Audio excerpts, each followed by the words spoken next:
Everybody shame Garrett for having a healthy relationship with his older sister. Shame. Not gonna do that. Nope. Shame. Yeah. Shame. No, I don't know what that's sister. like. I love now my pencil has a head. I love my sister. Oh, how cute. It's adorable. Okay, so yeah. Last game we Jeb stammered and got nervous a lot.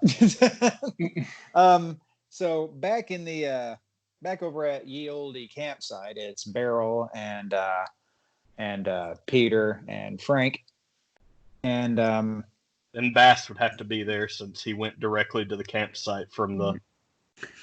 Yeah. Cat camping.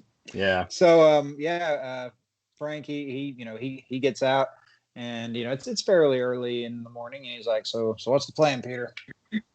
Okay. The last time my readings from and Peter because at this point Peter's set up an established camp. I assume he's left his tent there a few times but he's brought equipment. Okay. But he's just got a pile of just equipment. He's like my scanner didn't work. I didn't pick up any radiation. I don't know if that was it's not the newest one, but I don't know if it was that or I really want to see if these beings can resonate heat. I want to. There's a few things I really want to check out. Okay. Yeah, let's do it. No reason not to. Let me know how I can help because I haven't used any of this stuff, but. Oh, naturally, Beryl. It's very nice that you came to help us out in general. Thank you for using your time here. I've been very flustered. I mean, this is my life's work, and it's here. And we're all thrilled for you. At least I know I'm really happy that you're getting to to actually see this stuff with your own eyes. I can't imagine because honestly, I'm somebody who's fairly skeptical, so this is an entirely different experience for me. But for you, as somebody who's been a true believer for it seems like kind of a long time, this has to be just I can't imagine how wild it's got to be. So we're here for you, man. That's what we do. Oh, thank you.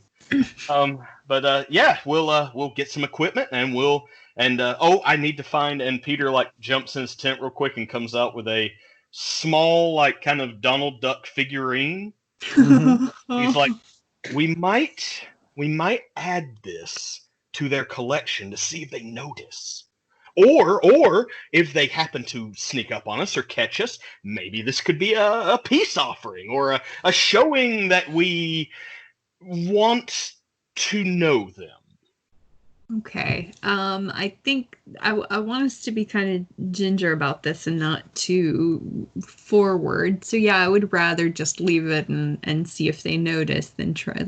I would personally, I would like to avoid the contact because. Oh no, I completely understand. It's a little intimidating.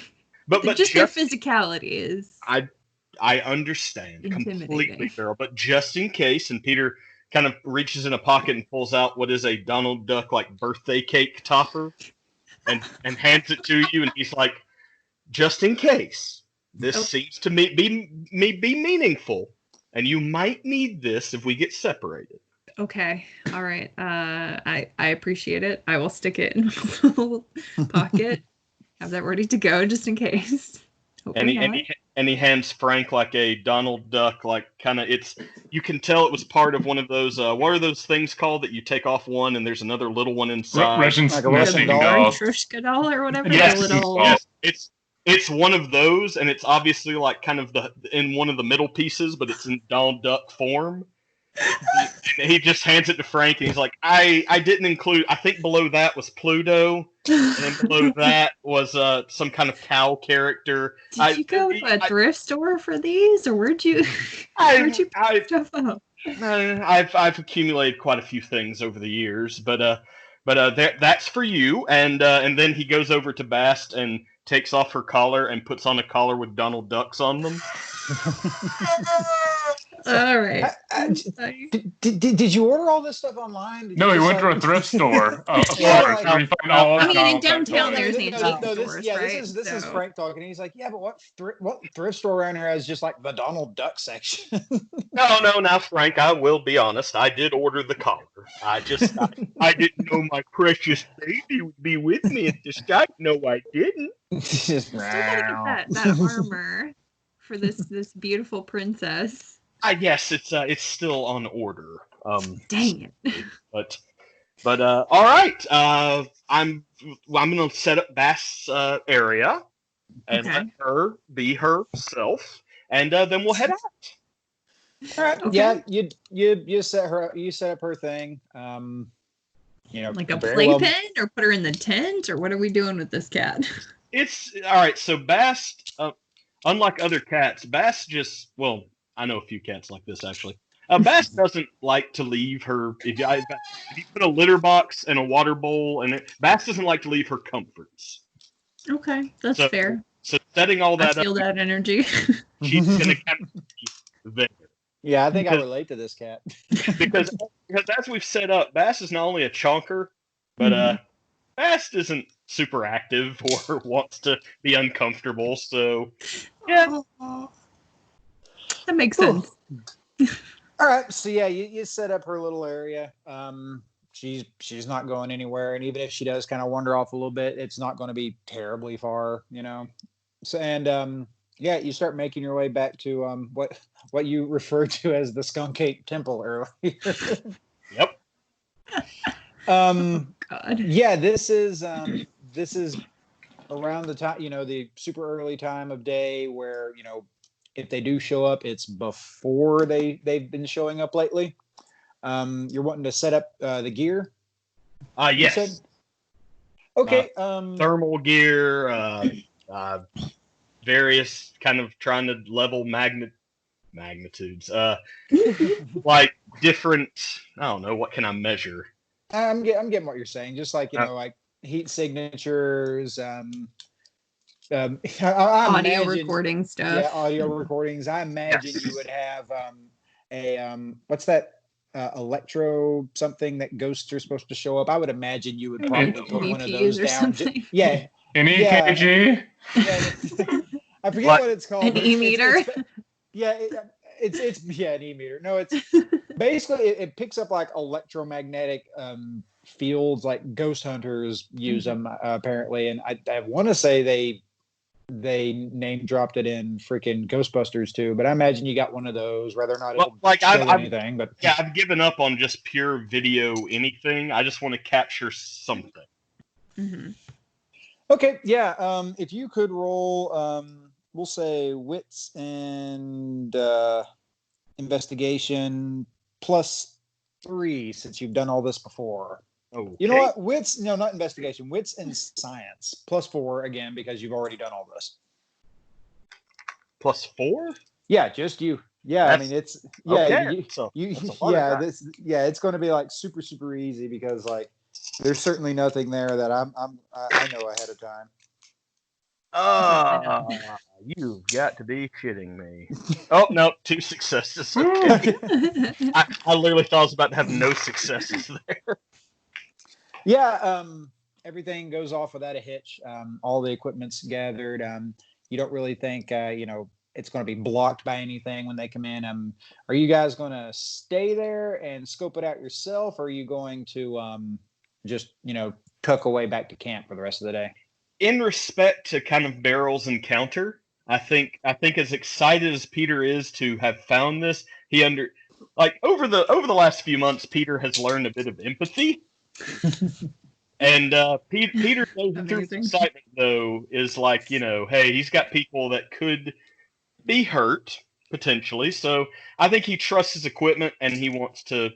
I mean, as long as we're farther away than we were last time, like I would be willing to scope it out, but just from like more of a distance. So like, I did bring binocular. So like if you wanted to be like binocular kind of distance away from it, like I feel like as long as we can try to we kind of know what direction they had come from before. I don't know if that means that that's always the direction they're going to come from. I would say this then, if that's how Beryl's feeling, and we probably would have talked about this beforehand. Yeah, for sure. We can just go over kind of the next ridge. All right. And Peter's trusting the equipment. Like, he doesn't need to see them again. He knows they're there. Yeah. He's just trying to get something. Okay. Yeah. Okay. As you guys are leaving, are you going to be like, how's your approach over to the next ridge? Are you going to be like, kind of like watching where you step in the woods? Or are you going to be like, kind of cautious because you never know what's out there? Like, how would you guys approach? We would try to. I think there's a certain distance where Peter would pretty much ask everyone to not leave marks, or let's try to be as stealthy as possible and not leave a trail and all that.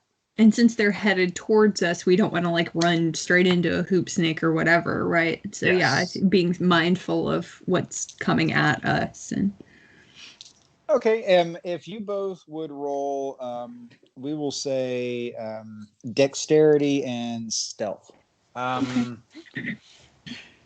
Yeah, just flat, no pluses or minuses. All right.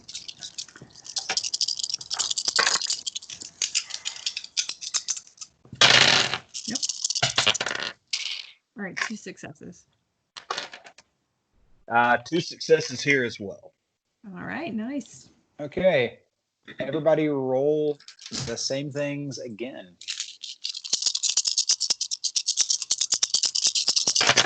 Because the things in the woods also rolled 2 successes.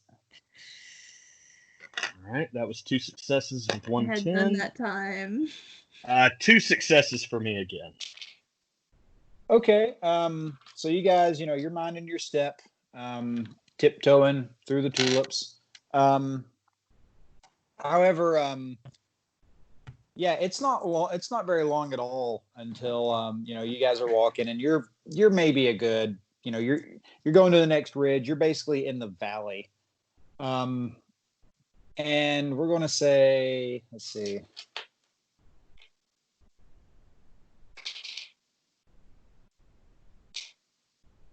Okay, yeah, Peter, you feel something very heavy, very hairy. Put a hand down on your shoulder from behind. I will like stop. Was I moving or was I still? Yeah, I imagine you were walking. Okay. Like you didn't hear anything. Right. I will stop, and I will just slowly turn from the right. Okay. Yeah, you turn and you're basically staring straight at hairy, like sternum between like belly button and chest. I will look up. It's looking straight down at you. Brown eyes, intelligent eyes. And it's just kind of it's looking at you. You don't really know what to make of it. You can't really tell if it's inquisitive, angry, horny. You don't know. Is that a possibility? So Peter has prepared for this moment. He puts his hand up like by the this. way, I'm assuming you were in the back. Are you going to be saying anything to anybody? No. Peter just puts his hand up like this, and he says, "Ba weep grot mini bomb."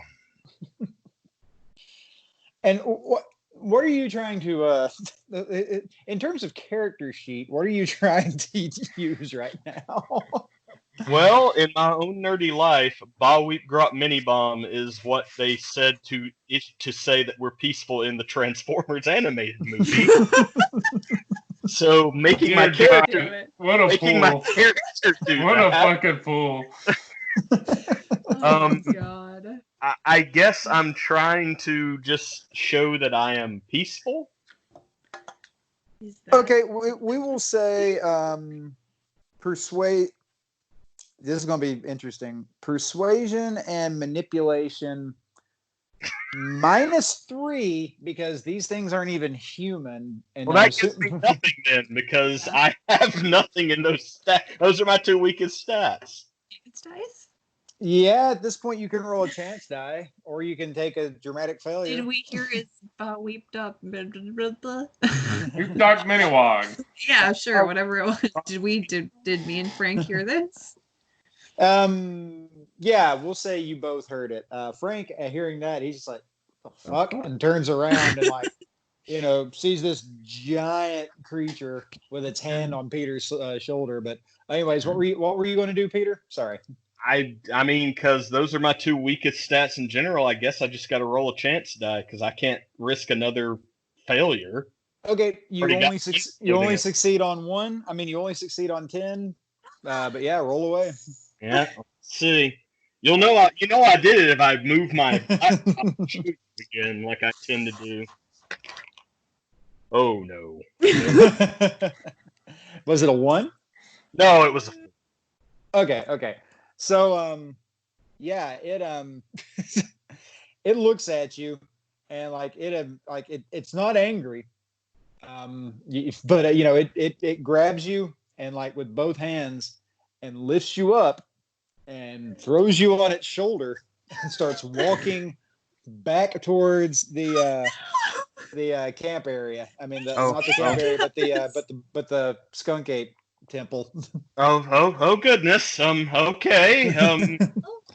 All right. I'm assuming Beryl and Frank see this. Yes. Oh yeah. Hey, I'm going. This could be. I could be a forest bride, which I'm not thrilled about, but we'll see. And but okay, just bye. Oh, Frank, what the fuck did we do? I don't know. Is it going to eat him? Is it going to Eat him? Seem to think it might make him a bride. So, I mean, which does not sound very compatible. I mean, I'm going to be completely honest. I don't know if Peter would hate that or love that. And that's not like a jab at him being gay or anything. I just it's a big giant skunk ape. I mean, he is kind of in love with these creatures, but also like they don't even speak the same language. How can you have like a real relationship? Hey, there are many interracial and interethnic couples that are very happy. That's just the next step, logically. So yeah. I mean, it's your call. I mean, he's like, I don't really know what to do on this. God, I don't. We can't. There's no way that we're gonna be able to go and say, "Hey, give us back our friend." But I'm about to hyperventilate. I honestly don't know what to do right now. Honestly, I want to run away. I kind of want to see where this is going. You have to watch to see what happens. But I got your binoculars, so I can pretty much watch over on that ridge. Okay. I think watching from afar maybe is the best. I don't want to abandon him, but all right. So Peter, it's all you. I don't know what to do. We will pick up on the next one with Peter romancing the skunk ape.